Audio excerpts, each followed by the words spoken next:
ഇന്ന് നമുക്കൊരു pineapple jam ഉണ്ടാക്കിയല്ലോ. ഒരു 5 പൈനാപ്പിൾ ഉണ്ട്. അപ്പോൾ നമുക്കതും കൊണ്ട് ജാം ഉണ്ടാക്കാം. അപ്പോൾ പൈനാപ്പിൾ കട്ട് ചെയ്ത് ശേഷം ഞാൻ കാണിക്കാം കേട്ടോ. ഇപ്പോൾ പൈനാപ്പിളൊക്കെ കഷ്ണാക്കി എടുത്തിട്ടുണ്ട്.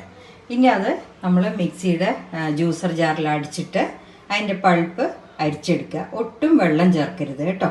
വെള്ളം ചേർക്കാതെ നമ്മൾ അതിൻ്റെ ജ്യൂസ് മാത്രം എടുത്തിട്ട് പിന്നെ അടുത്ത സ്റ്റെപ്പ് എന്താണെന്ന് കാണിച്ചു തരാം. ഇപ്പം നമ്മൾ പൈനാപ്പിൾ ജ്യൂസ് മിക്സിയിൽ അടിച്ചിട്ട് അരിച്ചെടുത്തിട്ടുണ്ട് കേട്ടോ. ഒട്ടും വെള്ളം ചേർക്കാതെ എടുത്ത ജ്യൂസാണത്. പിന്നെ നമുക്ക് വേണ്ടത് പഞ്ചസാര. അപ്പോൾ ഏത് അളവിൽ നമ്മൾ പൈനാപ്പിൾ എടുക്കുന്നോ ജ്യൂസ് എടുക്കുന്നോ അതേ അളവിൽ ഒരു ഗ്ലാസ് പഞ്ചസാര വേണം. അപ്പോൾ അങ്ങനെ കണക്ക് വെച്ചാൽ മതി കേട്ടോ. പിന്നെ വേണ്ടത് പട്ട, പിന്നെ ചെറുനാരങ്ങ നീര്. അപ്പോൾ അത് നമ്മൾ ആ ടേസ്റ്റ് നോക്കിയിട്ട് പുളിയുള്ള പൈനാപ്പിൾ ആണെങ്കിൽ ചെറുനാരങ്ങ നീര് ഒന്ന് കുറയ്ക്കാം. അല്ല പുളി ഇല്ല എന്നുണ്ടെങ്കിൽ നമുക്കതൊരു പ്രിസർവേറ്റീവ് കൂടെ ആയിട്ട് ചെറുനാരങ്ങ നീര് ആഡ് ചെയ്യുക കേട്ടോ. ഇനി നമ്മളിതിനെ തിളപ്പിക്കാൻ വെക്കണം. ഇപ്പോൾ അടുപ്പ് നമ്മൾ ഓൺ ചെയ്തിട്ട് ഒരു വലിയ പാത്രം വെക്കുക. ഏത് പാത്രത്തിൽ ഗ്ലാസ്സിലാണ് നമ്മൾ ജ്യൂസ് അളന്ന് ഒഴിക്കുന്നത് വെച്ചാൽ അതിന് അത്രയും ഗ്ലാസ് പഞ്ചസാര വേണം കേട്ടോ.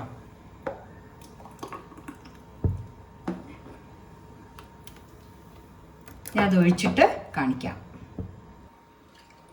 8 ഗ്ലാസ് ജ്യൂസ് ഉണ്ട് കേട്ടോ. അപ്പോൾ നമ്മൾ ആദ്യം ഒന്നത് തിളച്ച ശേഷം പിന്നെയൊക്കെ നമ്മളൊന്ന് സിമ്മിലിട്ടിട്ട് തിളപ്പിക്കാവും. അപ്പോൾ ഇത് കണ്ടില്ലേ, വെറും ഒന്നും വെള്ളം ചേർക്കാത്ത കാരണം നല്ല അസൽ കട്ടിയുള്ള പഴുപ്പാണ് കിട്ടിയിരിക്കുന്നത്. അപ്പം നന്നായിട്ട് തിളച്ച് വറ്റിട്ട് തിളച്ചിട്ട് ഓരോ ഇതായിട്ട് ഞാൻ പറയാം കേട്ടോ. പൈനാപ്പിൾ നമ്മൾ തിളയ്ക്കുമ്പോൾ തന്നെ പട്ട ഇടാം കേട്ടോ. പട്ട 1-2 കഷ്ണം മതി. ഇപ്പോൾ കുറച്ച് പൊട്ടിച്ചത് കാരണം അത് വേണം. അതിട്ടിട്ട് അതും ഇതിൻ്റെ കൂടെ നന്നായിട്ട് തിളക്കട്ടെ കേട്ടോ. ആ ഫ്ലേവർ മുഴുവൻ നമുക്ക് കിട്ടണം ഇതിൽ. പൈനാപ്പിൾ ജ്യൂസ് ഇതുമാതിരി പതഞ്ഞ് പൊട്ടി വരുമ്പോൾ തന്നെ നമുക്ക് പഞ്ചസാര ആഡ് ചെയ്യാം കേട്ടോ. അപ്പോൾ ഞാൻ 8 ഗ്ലാസ് പഞ്ചസാര എടുത്തിട്ടുണ്ട്. 8 ഗ്ലാസ് ജ്യൂസിന് 8 ഗ്ലാസ് പഞ്ചസാരയാണ് എടുത്തിരിക്കുന്നത്.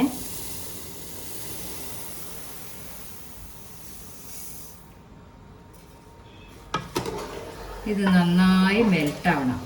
മെൽട്ടായിട്ട് ഇതിൻ്റെ പാകമാവണം കേട്ടോ. എന്നിട്ട് കാണിച്ചു തരാം. ഒന്ന് മെൽട്ടാവട്ടെ. ഇപ്പോൾ പഞ്ചസാരയൊക്കെ അരിഞ്ഞിട്ടുണ്ട്. ഇത് നന്നായി തിളച്ചിട്ടൊന്ന് കുറുകണം കേട്ടോ. ഒരുപാട് കുറുകാനില്ല, അതിൻ്റെ ഒരു പരുവുണ്ട്. ഒരു 10-20 മിനിറ്റ് നന്നായി തിളക്കിയേ വേണ്ടൂ. ഓക്കെ, ഇപ്പം നന്നായിട്ട് തിളയ്ക്കാൻ തുടങ്ങിയിട്ടുണ്ട്. ആ സമയത്ത് നമ്മൾ സിമ്മിലിട്ടിട്ട് വേണം ഇനി അടുത്തത് തിളപ്പിക്കാൻ കേട്ടോ. കൂടെ നമ്മുടെ പഞ്ചസാര ക്രിസ്റ്റൽ ആവാതിരിക്കാനായിട്ട് ചെറുനാരങ്ങ നീര്, ഒരു ചെറുനാരങ്ങയുടെ നീരും കൂടെ ഒഴിക്കുക. അത് ഒഴിച്ചിട്ടുണ്ടെങ്കിൽ നമുക്ക് ഒരുപാട് ക്രിസ്റ്റൽ ആവില്ല കേട്ടോ. നമ്മുടെ ജാമിൻ്റെ ടെക്സ്ചറിനെ ആയി കിട്ടും. അതിന് നമ്മൾ സിമ്മിലിട്ടിട്ട് ഒരു 10-20 മിനിറ്റോളം തിളപ്പിക്കേണ്ടി വരും. ഓക്കെ, നന്നായി തിളച്ചുകൊണ്ടിരിക്കുന്നുണ്ട്. ഇനി നമുക്ക് ആ പട്ടയൊക്കെ എടുത്ത് മാറ്റാം. അതിൻ്റെ ഫ്ലേവറൊക്കെ അതിലായിട്ടുണ്ടാവും. ഇനിയിപ്പോൾ ഇപ്പം നമ്മുടെ ജാമിൻ്റെ പരുവം ഏകദേശം ആയിക്കഴിഞ്ഞു കേട്ടോ. നമ്മൾ ആ പട്ടയൊക്കെ എടുത്ത് കളഞ്ഞ് ഇപ്പോൾ തിളച്ച് ചെറു തീയിലിട്ടിട്ട് തിളച്ച് കുറുകിക്കഴിഞ്ഞു.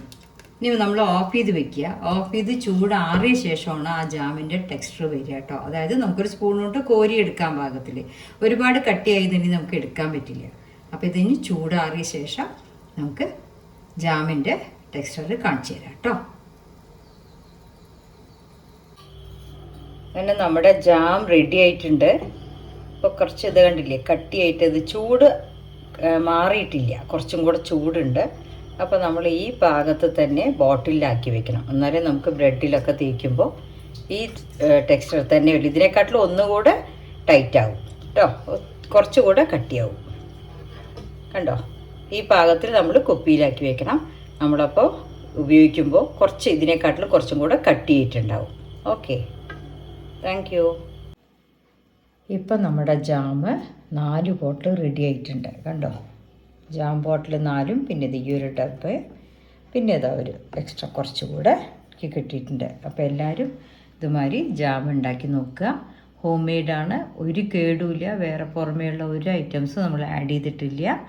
ഇത് നമുക്ക് ഫ്രിഡ്ജിൽ സൂക്ഷിച്ച് വെക്കുക വെച്ചാൽ ഒരു 3-4 മാസം വരയ്ക്ക് കേടുകൂടാതിരിക്കും. Okay, thank U.